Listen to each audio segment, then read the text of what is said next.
অস্ট্রেলিয়ার মাটিতে বাংলাদেশ কি ইতিহাস গড়তে পারবে?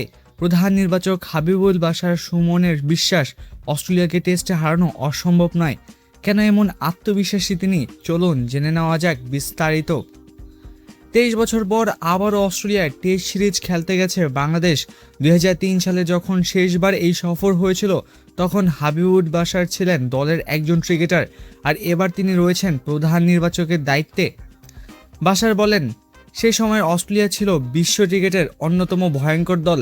তাদের বিপক্ষে টিকে থাকাই ছিল সবচেয়ে বড় লক্ষ্য। কিন্তু সময় বদলেছে। এখন বাংলাদেশে আর শুধু লড়াই করতে নামে না, বরং ম্যাচ জয়ের লক্ষ্য নিয়ে মাঠে নামে। তবে তিনি এটাও স্বীকার করেছেন যে বর্তমান অস্ট্রেলিয়া অত্যন্ত শক্তিশালী দল, তাই জয় পাওয়া সহজ হবে না। তবুও বাংলাদেশের সাম্প্রতিক পারফরম্যান্স তাকে আশাবাদী করে তুলেছে।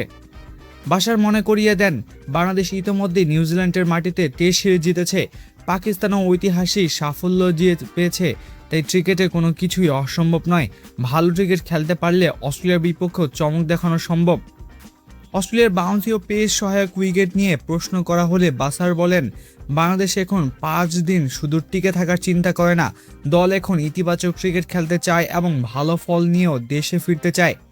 তার মতে বর্তমান বাংলাদেশ দলের মানসিকতা পুরোপুরি বদলে গেছে। 2003 সালের দল যেখানে শুধু অভিজ্ঞতা অর্জনের জন্য খেলতো, এখনকার বাংলাদেশ দল মাঠে নামে জয়ের বিশ্বাস নিয়েই। এখন দেখার বিষয় হাবিবুল বাশারের এই আত্মবিশ্বাস মাঠের খেলায় কতটা বাস্তবের রূপ নেয়। আপনার কি মনে হয় বাংলাদেশ কি অস্ট্রেলিয়ার মাটিতে টেস্ট সিরিজ জিততে পারবে? আপনার মতামত কমেন্টে লিখুন।